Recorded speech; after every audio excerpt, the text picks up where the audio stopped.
Hello, good morning, good morning, good morning. Ito, magluluto ako ng pancit canton Mickey Bihon na without oil.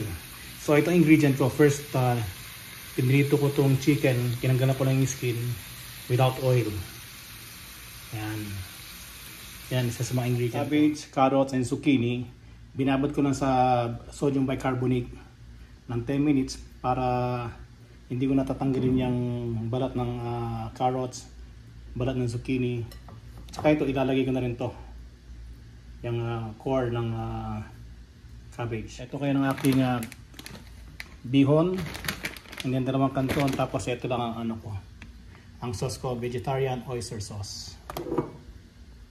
Yan, ang gagawin ko sa vegetables, imbis na gamitan ko ng chopping board at i-cut ko isa-isa, gagamitan ko nito, mas mabilis.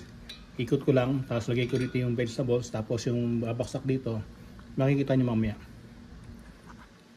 Mas mabilis ang preparation. Ito na yung finished product natin sa carrots. Ganun din gagawin natin sa cabbage and zucchini. Ito naman ang zucchini. And then last but not the least, itong aking cabbage. Ito na ating cabbage. Ayun o. Ano natin. Nagugas naman ako ng kamay kaya okay lang. So, carrots, zucchini, and cabbage. Sila ng ating vegetables. Wala nang iba. So, ayan. Binaliktad ko na yung chicken. Pag naluto na yan, hihiwa-hiwain ko into small pieces. Ito, luto na yung chicken. Ito, luto na yung chicken. Tanggalin ko na muna siya.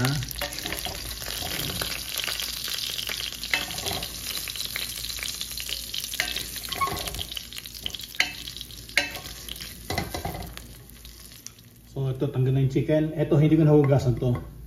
Dahil ito rin ang magpapasarap sa pansit. Tapos ito na, ihiwa-hiwain ko na lang mamaya yan. Tapos isasama ko ulit.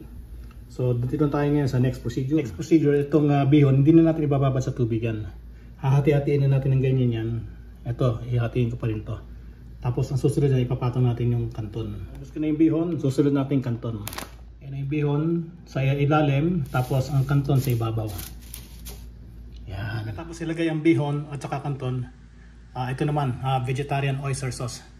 Hindi ko na pinakita yung ano yan, brand niya, para naman hindi masabi na ini-endorse ko.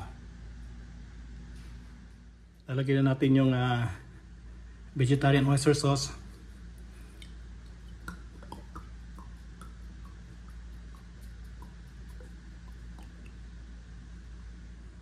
Yung vegetarian oyster sauce. Ngayon, lalagyan natin ngayon ng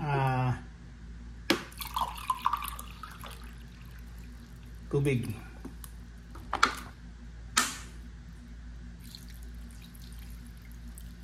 Sa 250 grams na kanton at 250 grams na bihon, bali 4 cups na tubig ang ilalagay. Pagkatapos natin ilagay yung tubig, vegetables ang kasunod. Yan, ilalagay na natin yung ating pinipare na vegetables sa ibabaw.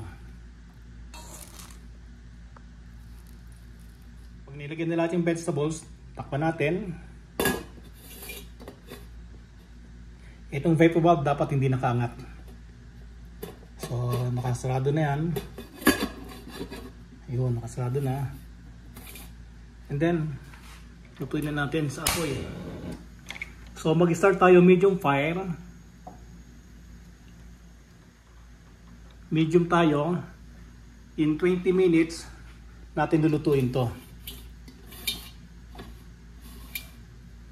Ngayon sa electric skillet, ang setting is 230 degrees Celsius in 12 minutes. Wala nang bukasan yan. Pag tapos ng 12 minutes, natapos ng timer, luto na.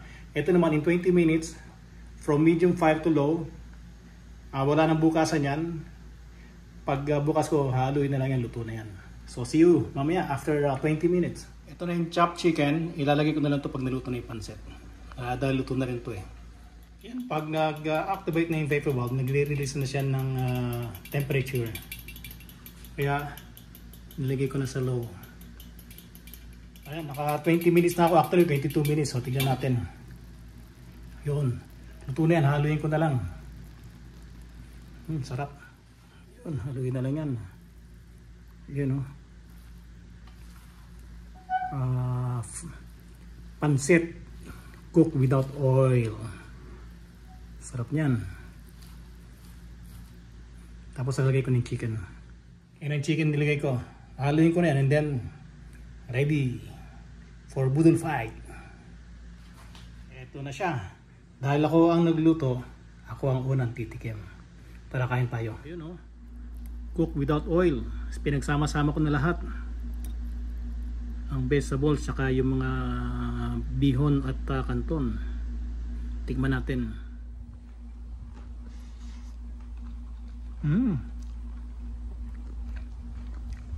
Sarap. Sapa-sapa.